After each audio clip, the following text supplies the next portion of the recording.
Hey guys, it's David again, and this is Fate Unbound. If you've seen the last video, you know that I'm here in Indiana visiting my parents for the holidays, and I'm taking advantage of visiting here by fixing a lot of the things that are wrong with my Chevy Silverado. In the previous video, I shared that we were tackling a lot of the suspension and steering components.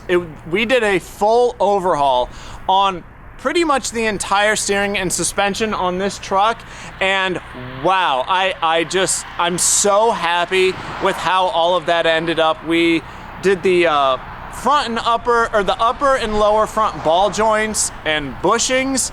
I replaced the pitman arm, the idler arm bracket, the inner and outer tie rods, the front shocks and the rear shocks. And after all of those replacements on this truck, man, I'm so happy with how this 2004 Chevy Silverado drives.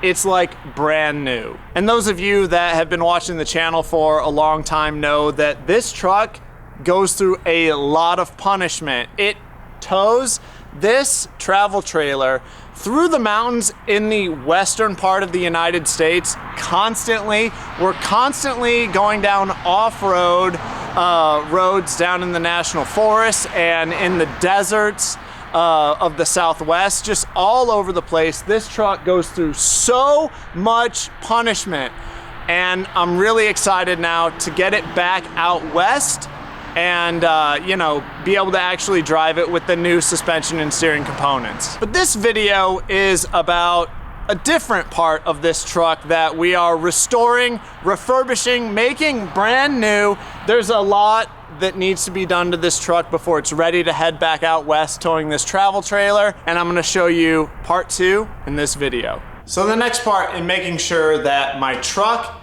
and everything on it is in tip-top shape before I leave here is refurbishing the truck cap, or the camper shell, that has been sitting on the bed of my truck for the past 7 years. Now, I bought this camper shell used 7 years ago, back in 2017, and it's 2024 now.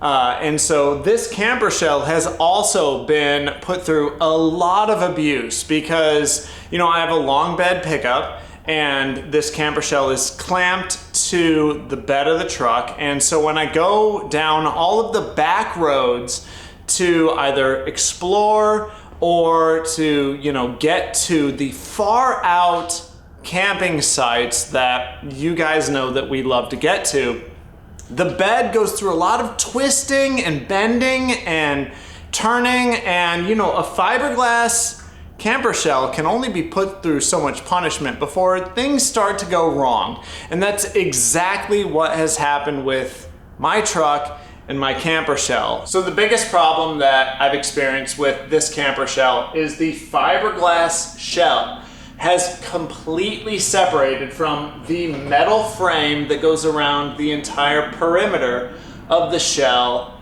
The shell is adhered to that metal frame, and you can see right here, I'm just pulling that frame right off. It is completely free from the outer fiberglass shell, and what we're gonna be doing to it is re-adhering the fiberglass to that metal frame. And because that fiberglass shell of the camper shell has separated from the metal frame that sits right on the truck's bed rails here, what's happened is there's been a lot of wearing of that fiberglass shell as it moves. Because it's not adhered to the frame, it moves and it rubs on my truck's bed here, and it's completely worn away, the paint, in a lot of places. And so refurbishing this camper shell and making sure that it's in tip-top shape is critical to make it so that it stops damaging my truck's bed. But before we go any further, I want to quickly figure out who is getting this month's Patreon giveaway item, which is this 6,000 amp jump starter through JF.EGWO. I told you guys about it in the last video, but now it's time to figure out who the winner is. And to figure that out, we are going to spin the wheel.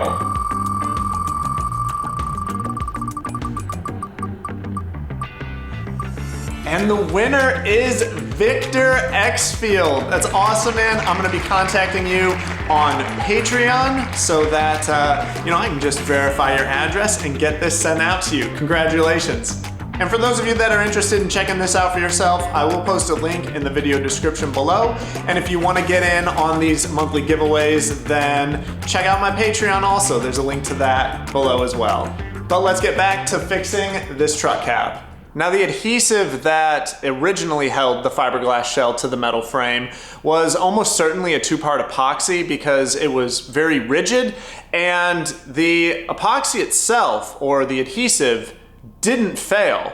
The fiberglass actually broke away, and so there was fiberglass still holding on to the epoxy, still bonded to the metal frame.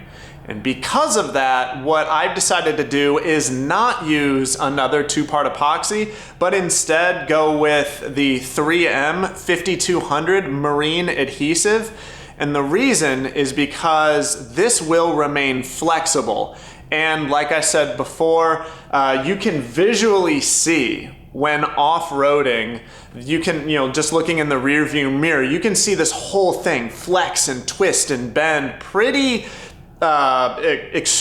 extremely. And so I think going with an adhesive that is going to maintain a bit of flexibility is going to make it so there's not as much stress in the fiberglass itself. This bond will allow a bit of flexing.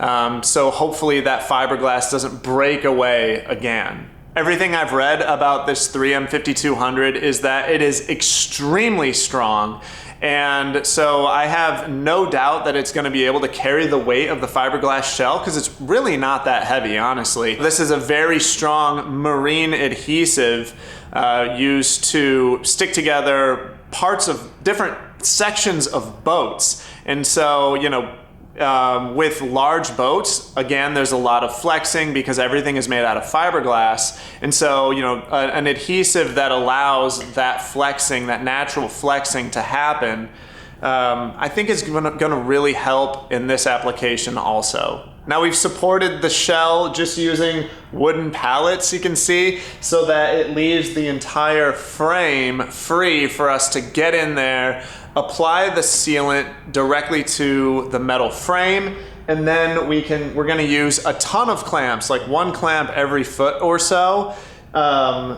and a piece of wood to kind of distribute the force of, that clamping force, distribute it more evenly. And we've removed the windows from both sides. You can see where the original blue paint is. I bought this cap 7 years ago. It was blue. I had to have it color matched, repainted to green to match my truck. You can see they didn't even take the windows off to do that painting, which is fine because they only charged me $400 to paint this camper shell, which I thought was pretty good at the time. So it's okay that it's blue under the windows. You can't see it when the windows are on. But the windows were extremely easy to get out. They weren't adhered on to this at all. They were just clamped onto the fiberglass shell. There's a metal frame on the inside, and there's screws that are about every 6 inches. There's a screw that runs into the opposite side of the window, and that just kind of clamps it into place on this shell. And over time, it's actually fallen down, and the glass has worn away quite a bit of paint from the camper shell as well, just from riding along there. And so those windows kind of needed to be taken off anyway and brought back up to where they're supposed to be positioned and then reclamped. Getting into the repair, we first had to remove all of the adhesive and fiberglass from the aluminum frame that broke off, and then we sanded it, as well as the fiberglass on the cap, got that nice and clean and sanded for a good surface for the adhesive to stick to. And then just before applying the adhesive, we cleaned those surfaces with acetone to make sure there was no residue left behind. And then we applied a liberal amount of the 5200 adhesive into the groove on the aluminum frame.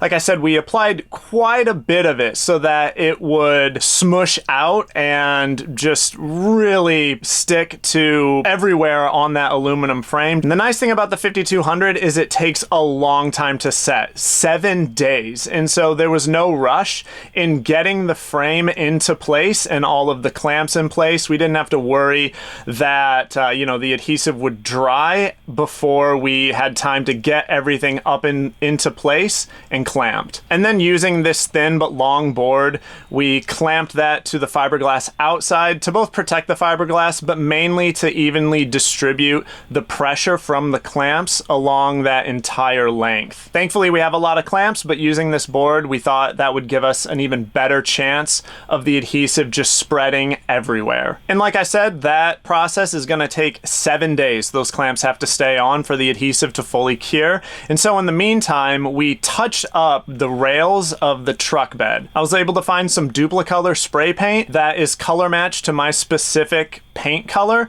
and they also sell a clear coat as well. So we sprayed that clear on after the color. So while the paint cured on the truck and while the adhesive cleared on the cap, we had plenty of time to then work on the windows. The old adhesive tape strip was just completely destroyed and didn't have any stick left to it, so we had to remove all of that from the windows using a scraper, as well as acetone to loosen up the tougher bits of that tape. And once that was finished, I just used a 3M automotive tape strip and applied that where the old tape was. 7 days later, the 5200 adhesive supposed to be fully cured, so we were ready to take off all of the clamps. Like I said, we used a ton of clamps, and I even had to go out and buy a bunch more just so we could place a clamp every 6 inches to a foot, because we just wanted the best clamping surface to make sure that that adhesive really got in there. After that, we were ready to apply the tape on the underside of that frame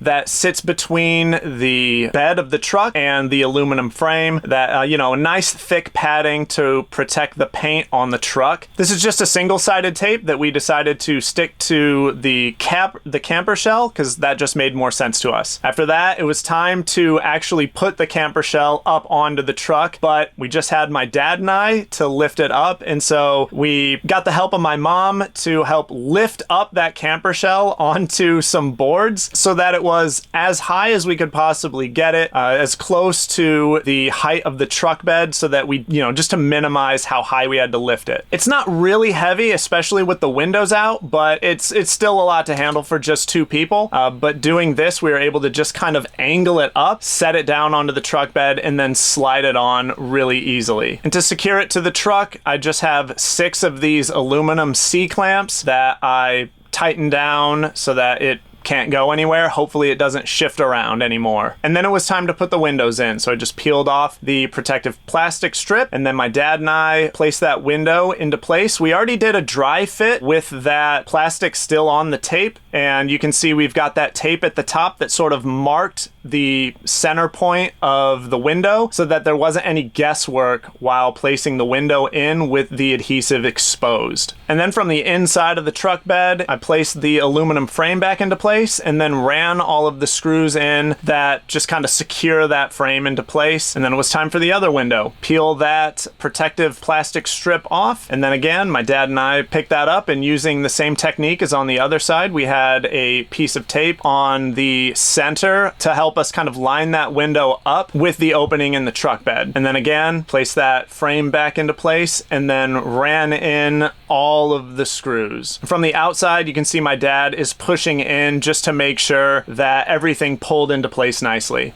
But that's it for this project. We got the camper shell, the cap, back up onto the truck, clamped down, and I've driven it around quite a bit. The windows haven't fallen out, and the metal frame is still secure to the fiberglass shell. So, you know, I'm feeling really good about this. In the end, this project only cost me about $100, maybe $150. And so this was just so worth it from a financial perspective, as opposed to certainly buying a new cap, which can cost thousands of dollars.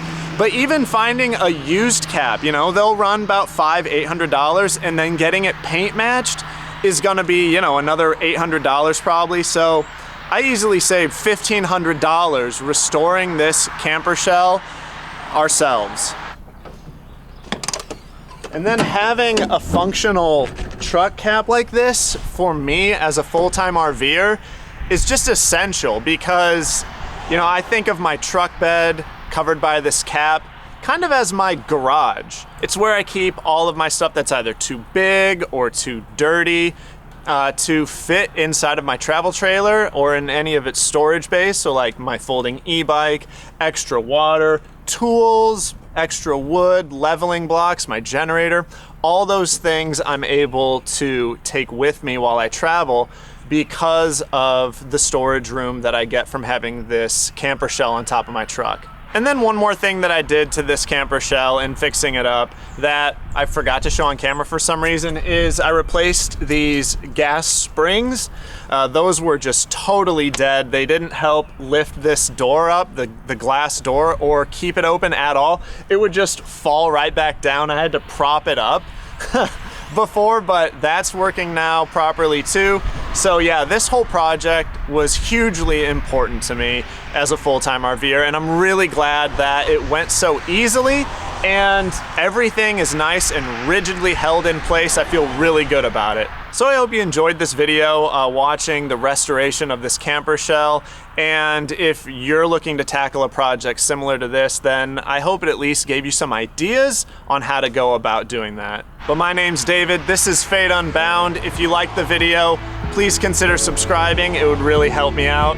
But now, you know, one project out of the way, it's time to immediately start on another project. The awning fabric on my travel trailer needs replaced. It's all ripped up from just years of use, getting rolled out and in every day, getting just beat down by the sun. You know, the projects with RVs just never end. I'll see you guys in that video. Bye.